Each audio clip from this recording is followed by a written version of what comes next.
Hey Frontline fans, welcome back to Comic Frontline and fans. You're back with me, Mike Spider Slayer, getting ready to do that all-important comic book review so you, the fans, can make a decision on what comic books to buy. And today, guys, we're talking about the all-new, all-different Astonishing Ant-Man issue number 1. Now, I was anxiously awaiting this series as I really loved the last volume of Ant-Man, and this time around it's pretty cool because you get to see Ant-Man there with kind of like the whirlwind, and you see Porcupine, and you wind up seeing Beetle in there and a Grizzly, and he's got his like fingers crossed behind his back, so it's like I'm not with you guys, you know. So really cool cover. I like how it's in black, and then you just see his you would just wind up seeing his costume in red there. So this book is written by Nick Spencer, and the artist is done by Ramon Rosales, and the artwork is really well done in this book. I think it fits the tone of the book because the book is quite humorous, and I love the way that the art is presented here. You get to see some cool little action shots there with Cassie playing some basketball. Not much battle scenes that happen in this book until the end, but when it was done, I thought it was done right. Here we get to see a cool little picture of the whirlwind in there as well, and I thought it was a really cool looking book, and I just love the way it's drawn. So the colors are well done too. And so let's talk about story a little bit. What did I think of it, and should you buy this issue, and will I be buying issue number 2?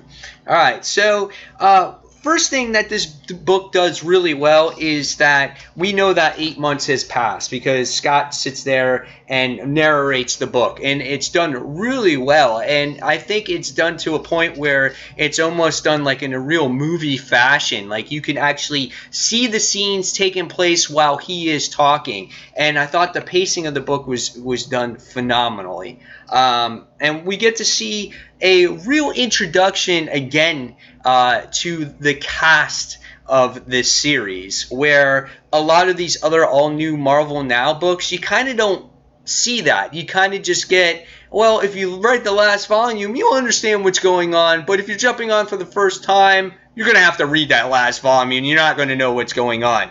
So what this book does really well is Scott narrates throughout the book, and he introduces his whole cast of characters. He introduces who his bodyguard is, which is the Grizzly. He introduces who his who Machine Smith is, and then he introduces who the investor of the company is, and it really kind of takes place 8 months later, and he kind of tells you that he remembers something here and something there, but he kind of doesn't remember everything else. And so in this book, you wind up getting a little backstory as well with Cassie and what happened to her in the last volume of Ant-Man with the whole heart thing, and how she has got the pin particles removed from her. And if people were looking for her to be that powered superhero that she once was, well, you're going to probably be disappointed a little bit in this.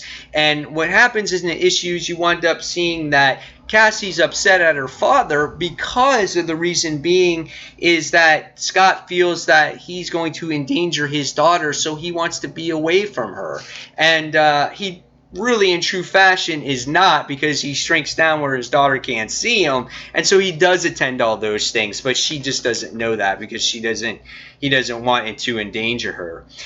The other part of this issue is we wind up seeing a reintroduction to Darren Cross and what he's about, and how he got his powers, and how he no longer has this heart condition.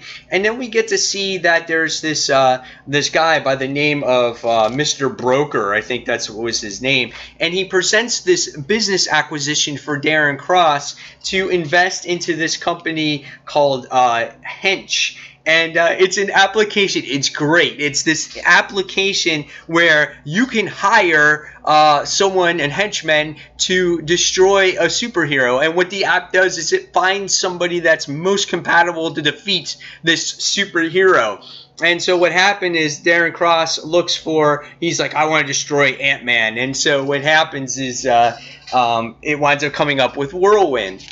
And I thought it was really cool. And at the same time, Scott Lang is trying to get a job to increase his company by doing the security for museums in Miami and whatnot. And he's trying to do this presentation, and here comes Whirlwind trying to destroy him. So I thought it was really, really awesome here. And this guy is trying to sell partnership in his company for something like $2 billion.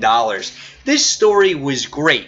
Now, there's a lot of reading to be done, and Nick Spencer does tend to do this with his comic books. For instance, Captain America, the most recent first issue, and I didn't like that book because I just felt the story was too political and too drawn out for me. But this story, the pacing was very well done. It kept you entertained. It had a nice balance of action, storytelling, catching you up from the last volume, and it was so well done. And the cliffhanger at the end of this book was awesome, because you find out that in that 8 months that happened between Secret Wars and now, we find out that Scott Lang was in jail again. What happened? Who knows? That's another story to tell. But this book was phenomenal. This was so well done. And again, a lot of reading here, but you'll appreciate the story that has to be told here. So after reading this one, I'm going to give this one a 4.75. I found myself laughing. I found myself intrigued.